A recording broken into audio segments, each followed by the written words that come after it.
অতিথি তাদের বরণ করে নেই। শুধু অতিথি নয়, আমাদের অভিভাবক আমাদের সর্বক্ষেত্রে পরিচালনা করেন এবং মনে আছেন বলেই আমরা অত্যন্ত সহজের সঙ্গে এই আয়োজনে এগিয়ে যেতে পারি।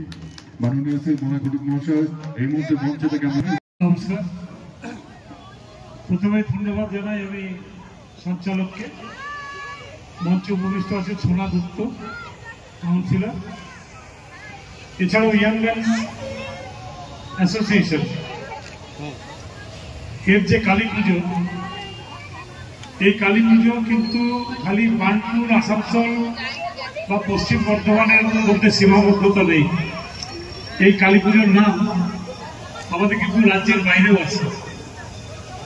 যে রামবাদে ইয়াং ম্যানস যে পুজো করে, সেই পুজো করে আমাদের রাজ্যে তুলনামূলকভাবে হয়তো এক দুটো অন্য জায়গাতে হতে পারে। এত ভালো প্যান্ডেল, মণ্ডপ সজ্জা, এত ভালো পুজোর যে আয়োজন, এই আয়োজনটা কিন্তু দীর্ঘদিন ধরে, এটা বোধ হয় 64তম বছর, 63টা বছর আমরা পেরিয়ে এসেছি। তো 63 বছর ক্লাবকে অটুট রাখতে পারে, মায়ের আরাধনা চালিয়ে যেতে পারে, সেই ক্লাবের ধন্যবাদ। কি ভাষায় জানাবো সেটা কিন্তু আমার মনে হয় না তত তাড়াতাড়ি আমাদের ভাষা প্রয়োগ করতে পারি। কিন্তু আমি একটা কথা বলি, যে আমরা যে মায়ের আরাধনা করি, মা কালীর আরাধনা করি, মা কালী হচ্ছেন শক্তির দেবী।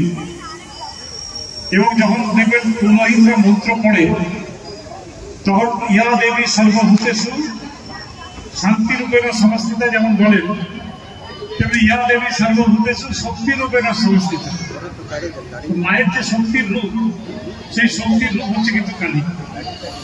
তাই মায়ের কাছে প্রার্থনা করি যে মা আমাদের সেই শক্তি দেন, যে শক্তির দ্বারা আমরা অশুভ শক্তির বিনাশ করতে পারি এবং শুভ শক্তির উদয় করতে পারি।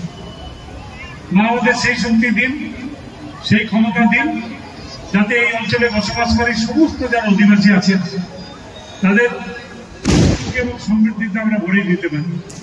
সুস্বাস্থ্যের অধিকারী মার কাছে আশীর্বাদ করি, আর যাতে সবাই সুস্বাস্থ্যের অধিকারী হন। সুস্থ থাকুন, ভালো থাকুন এবং ইয়াং ম্যানস যে অ্যাসোসিয়েশনের যে পুজো, সেই পুজো উত্তরোত্তর আরো শ্রীবৃদ্ধি হোক এই কামনা করি। এবং আমাদের ইতিমধ্যে আরো এক কাউন্সিলর এখানে চলে এসছে, আমাদের বাপি, তো তাকেও আমি ধন্যবাদ জানাই আজকের এই অনুষ্ঠানে উপস্থিত থাকার জন্য। নমস্কার, ভালো থাকুন।